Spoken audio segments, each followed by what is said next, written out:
Dentro de la gran cantidad de artefactos que el ser humano ha construido, el teléfono, como ninguno pudo hacer, tanto por mejorar sus condiciones de vida, ha permitido que a diario nos podamos comunicar con nuestros seres queridos. Se hacen miles de transacciones comerciales y ha permitido que las personas se acerquen unas a otras. La historia del teléfono es bien singular, ya que es muy fundamental para las personas hoy en día. Damos como inventor de este artefacto Alexander Graham Bell. Evolución de la telefonía. Han habido algunos cambios importantes en la historia del teléfono. Uno de los primeros fue la popularización del aparato y la llegada de este a los domicilios populares. Los aparatos van disminuyendo en tamaño. Los años en que suceden estos avances difieren mucho en función de los países. Bell.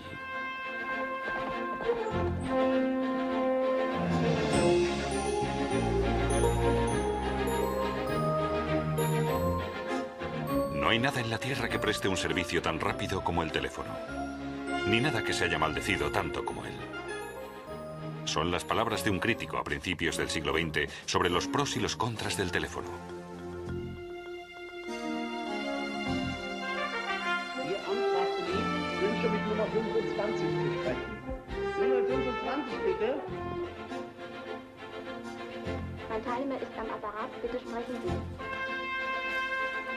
Preciado o maldito, pocos inventos han cambiado tanto la convivencia de las personas como el teléfono en su historia de apenas 150 años.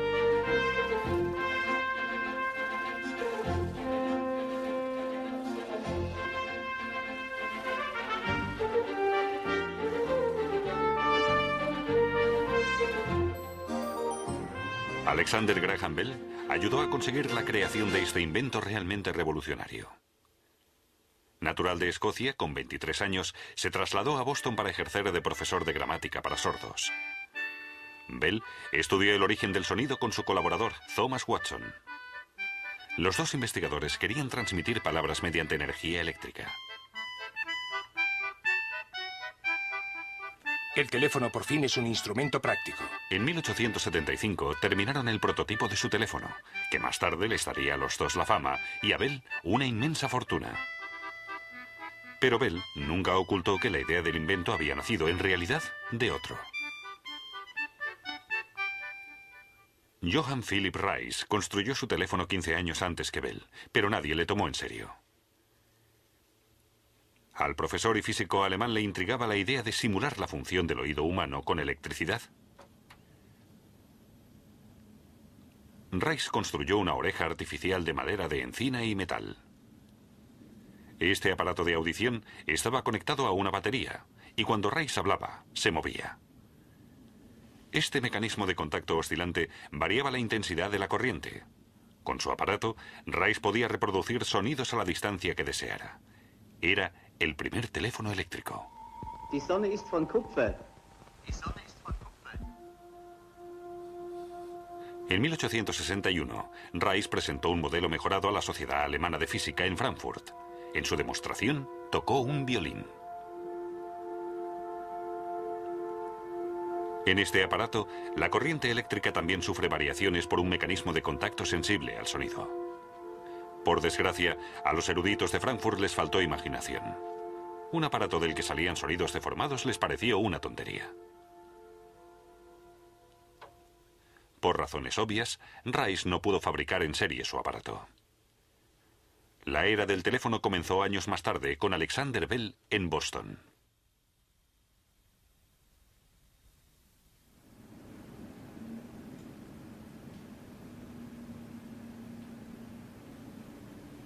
Bell conocía los estudios de Reis y con ellos una teoría: que la lengua humana se podía transmitir mediante la electricidad, con un mecanismo que variaba la intensidad de la corriente eléctrica según la oscilación del sonido.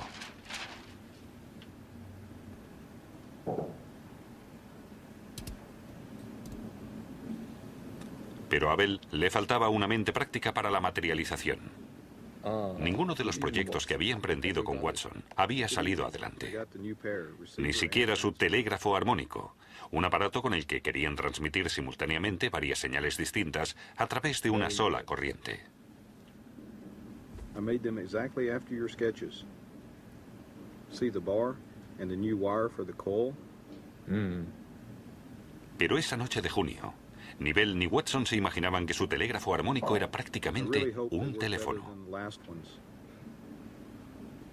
That's what we'll see tonight. Please go in the other room and prepare for the first transmission. El telégrafo armónico tenía un electroimán con el núcleo de hierro dulce. En cuanto la corriente lo atravesaba, producía la vibración de un resorte que se podía oír ligeramente. Bell y Watson tenían que sincronizar a la perfección el emisor y el receptor antes de cada prueba. Durante meses realizaron numerosas pruebas sin éxito. Pero ese día...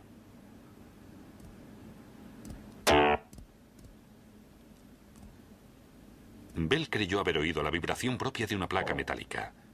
No era una ilusión sensorial. What happened? I don't know. Nothing special. I started ¿Qué había the pasado? transition and got a problem. Watson había querido aflojar un tornillo demasiado apretado y se le había resbalado. I could not turn. So I tried a little harder and it slipped over the bar. That's what happened. That was exactly Eso the es lo que sound. había oído Bell cuando tenía la oreja pegada al receptor. Really? Fue un golpe de That's suerte. precisely the noise you made with the Y él speaker. sabía que, si se podían transmitir sonidos, también se transmitiría el lenguaje. Habían inventado el teléfono.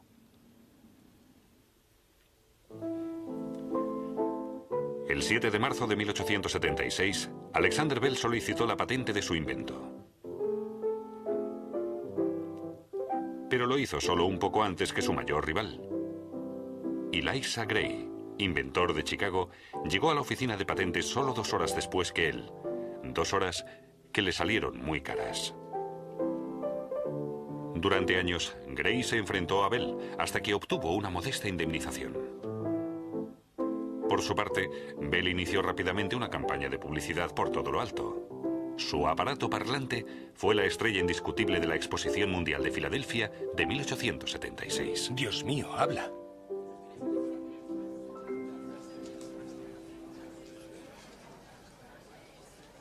Habla. Solo un año después, el exprofesor de gramática de Boston fundó la Bell Telephone Company. Su política, no vender los teléfonos, sino alquilarlos exclusivamente a sus clientes.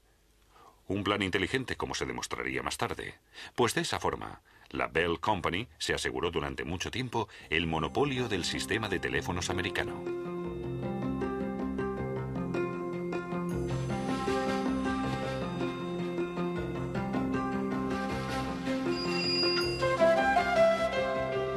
Cinco bancos de Boston pasaron a la historia del teléfono. ¿Con quién quiere hablar? Crearon entre ellos la primera red de teléfonos del mundo con su central telefónica en la empresa de seguridad Colms Burglar Alarm.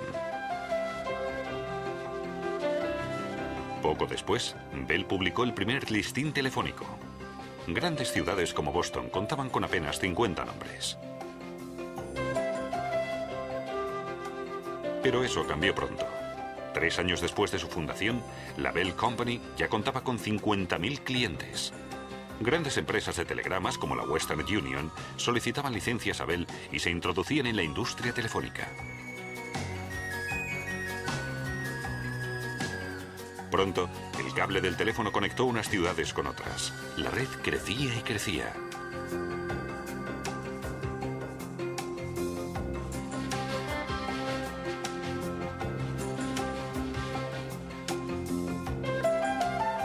En 1914 se terminó la primera red telefónica que atravesaba Estados Unidos. Bell protagonizó el acontecimiento del siglo con la primera conversación telefónica transcontinental.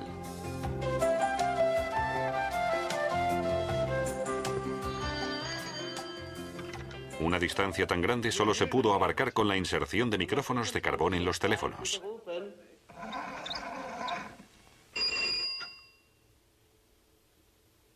Los micrófonos de carbón se utilizaron durante mucho tiempo. Su mayor ventaja era su alto rendimiento. Su principio, las ondas sonoras hacen oscilar la membrana del micrófono. Señor Watson, venga, le necesito. Un electrodo situado en la parte inferior de la membrana ejerce presión sobre un panel de antracita. Según la oscilación, la presión es mayor o menor. Según estos factores, la resistencia eléctrica será mayor o menor, la corriente sufrirá variaciones y, para contrarrestar, transmitirá ondas.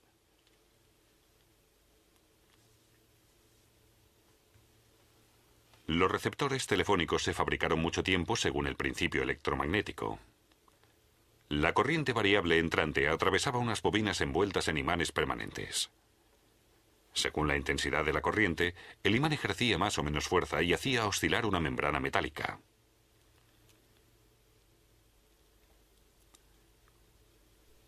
El movimiento de la membrana se trasladaba en el aire, con lo que el sonido era audible en la distancia. Señor Watson, venga, le necesito.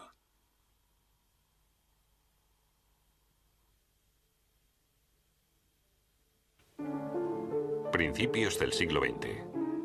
Los empleados de las centrales telefónicas no dan abasto con las manos. Antiguamente, los trabajos físicos los realizaban principalmente hombres jóvenes. Pero pocos años después, varias empresas de telefonía y administraciones de correos contrataron a mujeres. Pensaron que la asistencia femenina calmaría a los clientes alterados por las largas esperas al teléfono. Si la táctica funcionó, no se sabe. Pero muchas empresas de telefonía no tardaron en realizar la intermediación de forma automática. Con ello, surgió también el disco de marcación, un sistema telefónico muy novedoso para los clientes.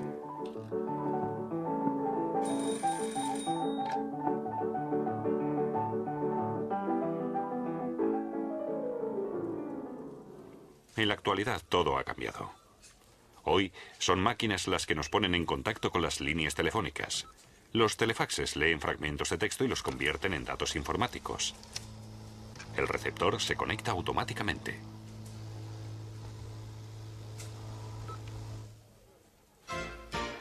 Hoy en día, ya nadie se sorprende al hablar por teléfono con alguien que está al otro lado del Atlántico. Pero hace algunos años no era una cosa habitual. El primer cable telefónico a través del Atlántico se instaló en 1956. Un proyecto enorme. Cubrió la distancia entre Gran Bretaña y Canadá, 3.619 kilómetros. El enorme cable de cobre permitía con su repetidor la transmisión simultánea de 36 conversaciones.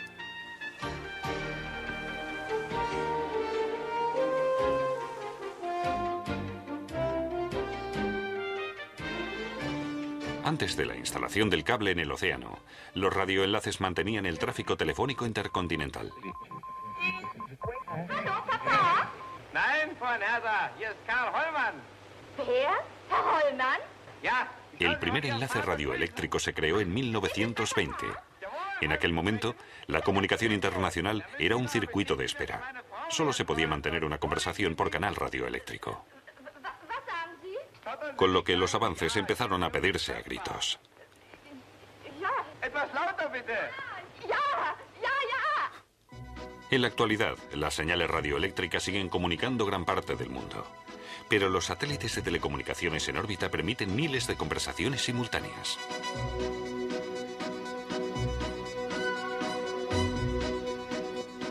La demanda de comunicación a nivel mundial no conoce fronteras. Pero el espacio para el estacionamiento de satélites es limitado. En las profundidades de la Tierra aún hay sitio de sobra. Esto es un cable fibro óptico en movimiento. Una fibra óptica con una capacidad enorme. Este cable transmite hasta 30.000 conversaciones telefónicas simultáneas. Y no solo eso. La fibra óptica permite transmitir, a través de la misma conexión, lenguaje, texto, datos informáticos e incluso imágenes en movimiento. Fibra óptica, satélites, teléfonos móviles. En la actualidad, casi nadie puede prescindir del teléfono. Para unos es imprescindible en el trabajo, para otros ideal en su vida privada y para otros sencillamente una carga.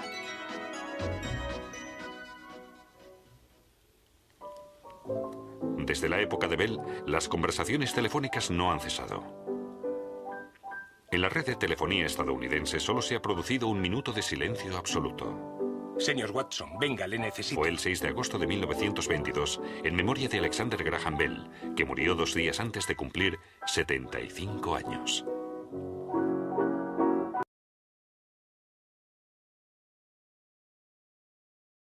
Redes telefónicas y tipos de teléfono. Existen y coexisten muchos tipos de redes telefónicas, pero las que han contribuido a la revolución telefónica reciente son las llamadas RDSI, Red Digital de Servicios Integrados. Las nuevas tecnologías en móviles que han posibilitado la transformación de los teléfonos celulares y la incorporación de los nuevos servicios a la telefonía. Cada vez hay menos cables y más comunicación vía satélite. Telefonía móvil.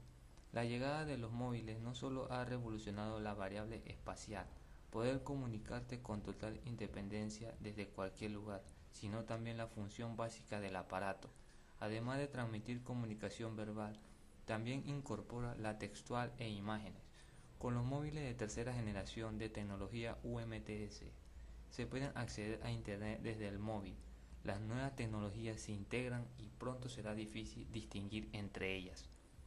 El teléfono no solo es un aparato que en sí está rodeado de cables, sino varias cosas, pero sí podemos asegurar que es uno de los mejores sistemas de comunicación globalmente.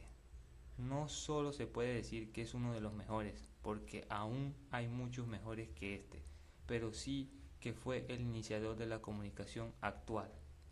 Es de esperar que aquellos teléfonos nuevos o modernos que recién salen al mercado y tienen funciones superiores a otros van a ser caros. A lo que nos referimos con accesible es que si bien hay muchos teléfonos muy caros y muy completos, existen aquellos que no son y que cuentan con lo necesario para cumplir con función en lo que es comunicar.